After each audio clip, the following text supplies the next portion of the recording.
Hi guys, it's the Brightpinkstar. I wanted to do a video for you today on common Pokemon and why you shouldn't just ignore them, why you should try and catch every Pokemon you see. I think pretty much everywhere Pidgeys are just all over the place.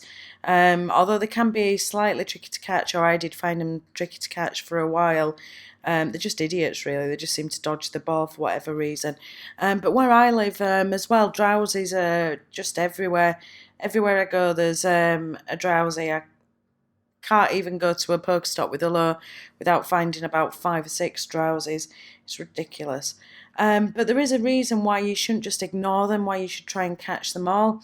So, unless you're running out of Pokeballs and you don't want to waste them on a common Pokemon and then risk not having any balls when you find something a bit more worthwhile, or if you haven't got time, you should always try and catch them because Pidgeys in particular are like free XP almost.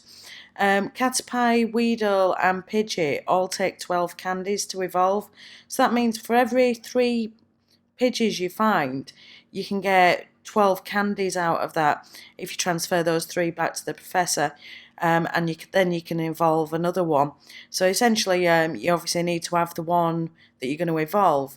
But to catch 3 Pokemon and then be able to evolve it, because for each evolution that you do, you get 500 XP. If you do your evolutions when you're using a lucky egg, you're going to get 1000 XP for each evolution. And if you look at levels 12 to 15, they only take 10,000 XP to level up. So 10 Pidgey evolutions, which is like 30 Pidgeys, it's absolutely nothing really.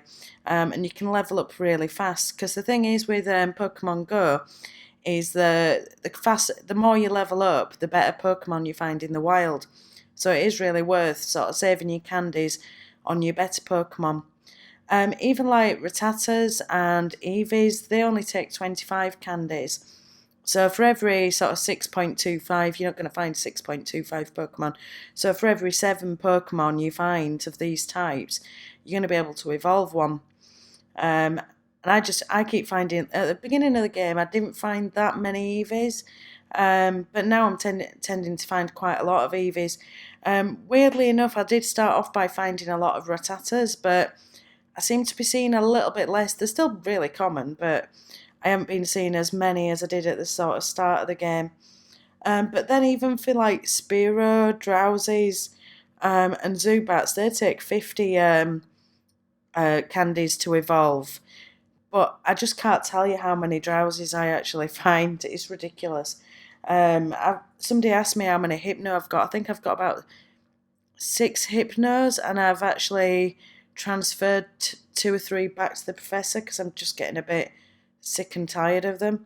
I think looking at my Pokedex, I've actually caught 132 Drowsy, and that's compared, I've caught 75 Pidgeys, so that just tells you how many Drowsies there are around here. It's a bit ridiculous. But really, for every Drowsy that you catch, it's just so worth it if they're easy. I think the common Pokemon can vary from area to area um, with those, but I mean, 13 Drowsies, so that's sort of like 10 Hypnos I've managed to evolve.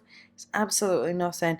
So if you do see these Pokemon and you do find them easy to catch, don't waste loads of balls on them if you're short of balls, but do make the effort to catch them and then just save them up for that free XP that you can get.